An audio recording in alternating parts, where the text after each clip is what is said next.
국민의힘 지지율의 흐름이라는 게 있는데 이게 좀 좋아졌다는 평을 많이 받고 있습니다. 네, 네. 또 최근에 이 신임 당대표까지 뽑으면서 네, 당 네. 안팎에 있어서 국민들의 지지를 좀 얻고 있는데요. 네, 네. 직접 보시기엔 좀 어떤지 당의 흐름에 대한 얘기를 좀 해주신다면요. 네, 그래서 저희 당이 변화와 혁신으로 가고 있는 것은 틀림없습니다. 그래서 네.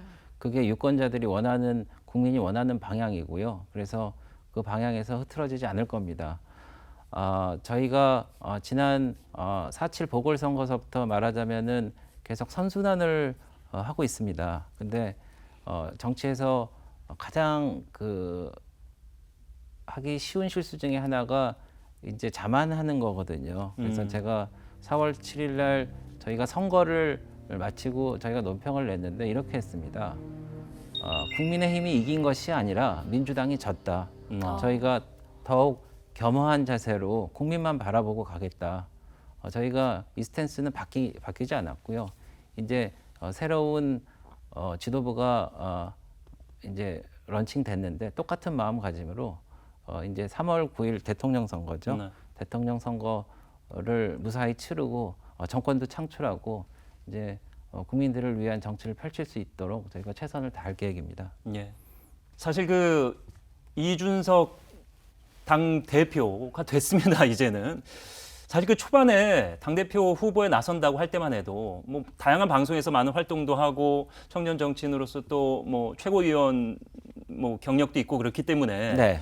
많은 분들이 기대를 하면서도 과연 되겠어? 왜냐하면 원체 젊기도 하지만 공격적이고 또 당의 입장과는 때로는 좀 맞지 않는 얘기들도 많이 했었기 때문에 네. 당대표가 되겠어? 특히나 이 TK 지역에서 과연 밀어주겠어? 뭐 별 얘기가 다 있었거든요. 근데 네. 이런 우려를 불식시키고 어쨌든 당대표가 됐습니다. 어떻게 바라보고 계십니까? 대표가 되신 거는 이 시대 정신이라고 생각을 예. 합니다. 그래서 이제 정치권도 개혁과 이런 변화의 길을 가야 되는데 그 길을 가장 선도할 수 있는 사람이 누구인가 이런 생각을 했을 거고요. 어떤 분들은 이런 말씀을 하시는데 지금 비대위 체제로 국민의힘이 가고 있지 않습니까?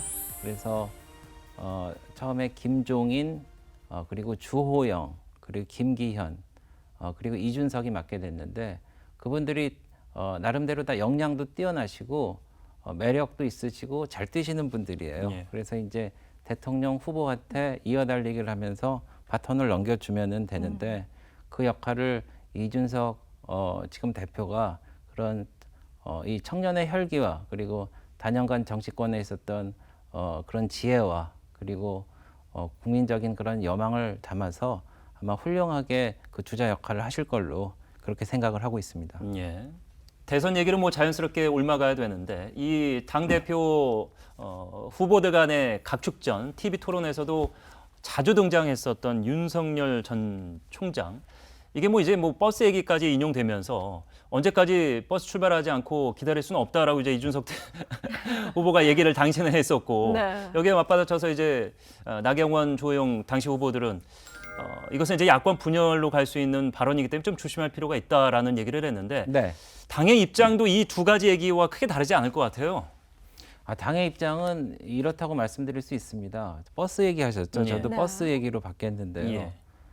에베레스트 산에 올라가려고 그러면은 베이스 캠프가 있어야 되죠. 예, 그래서 베이스 캠프까지 안정적으로 이제 모시고 갈 버스가 제1야당 국민의힘이라는 버스입니다. 네. 예, 그래서 일단 그 베이스 캠프에서 이제 정상을 공략하는 거랑 아니면은 밑에서부터 계속 공략을 해오는 거랑 좀 다르겠죠. 예. 그리고 지금 윤석열 전 총장님 같은 경우에는 지지율이 굉장히 높습니다. 그래서 지금 대통령이 될 가능성이 제일 높아 보인다고 하지만은 예전에 다른 훌륭한 행정가 출신 대권 주자들이 사실 그 못지않은 경쟁률과 지지율을 구가하고 있었음에도 불구하고 결국에는 꺼져버렸거든요. 네. 그러니까 허공에 발을 딛고 있으면 안 되고요. 버스를 타고 올라와서 에베레스트 산 베이스 캠프에 발을 딛고 있어야지 예. 공격하다가도 떨어지지만은 그래도 5,000m에는 있는 겁니다. 그래서 저는 하루빨리 저희 국민의힘에 들어와서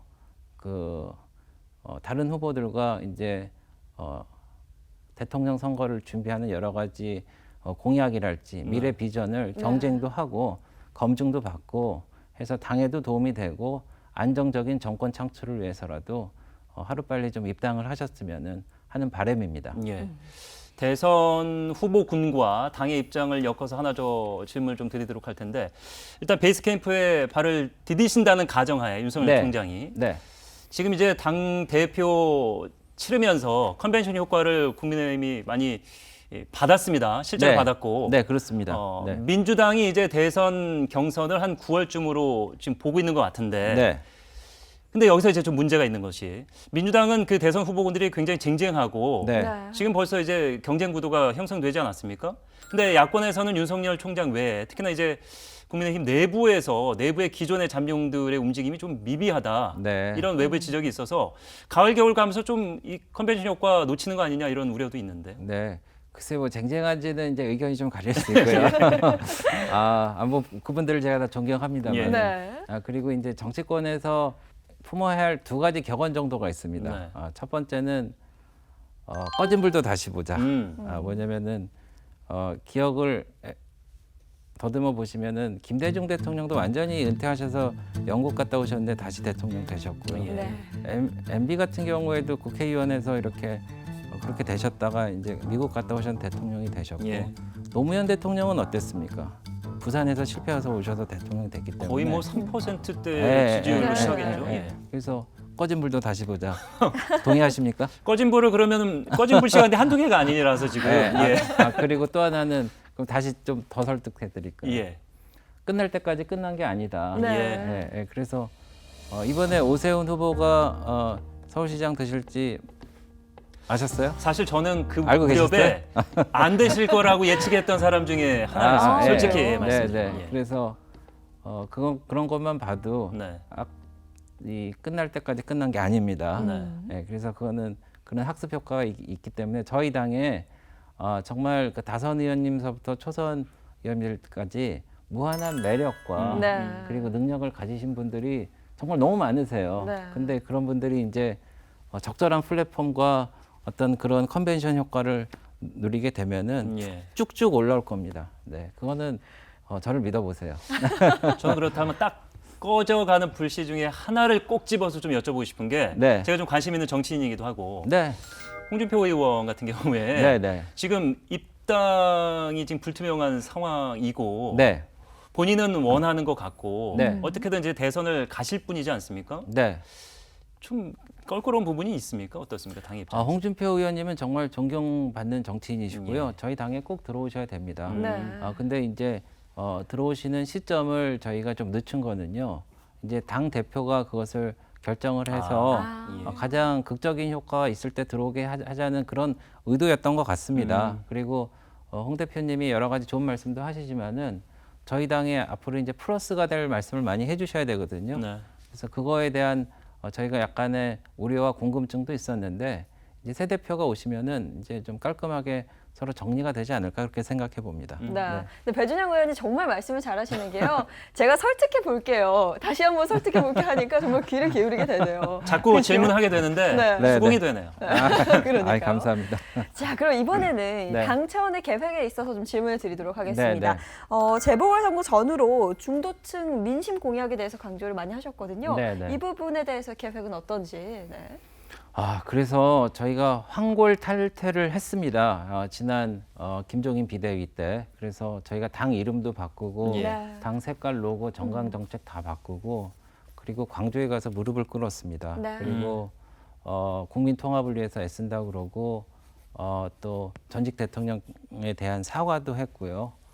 그리고 약자와의 동행을 통해서 정말 그 어려운 곳에 어려운 환경에 처하신 분들에게 손을 내미는 거를 했는데 저희가 그걸 한두 번 하고 그랬으면은 여러분들이 안 믿었을 것 같아요. 예. 네. 쇼하는구나 또 이랬을 텐데 제가 전남의 전라도에 관련된 예를 들어보면요. 저희가 계속 갔습니다. 예.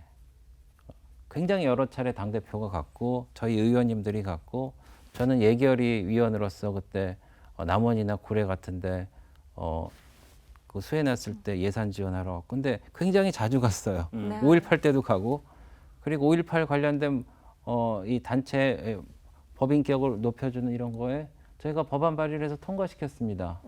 그러니까 이렇게 그 혼합분들이 이 국민의힘을 믿어주기 시작하고 초청도 하고 지금은 어떻게 되는지 모르겠지만 비교적 최근까지 저희 당이 전라도에서 지지율이 20%가 넘었거든요.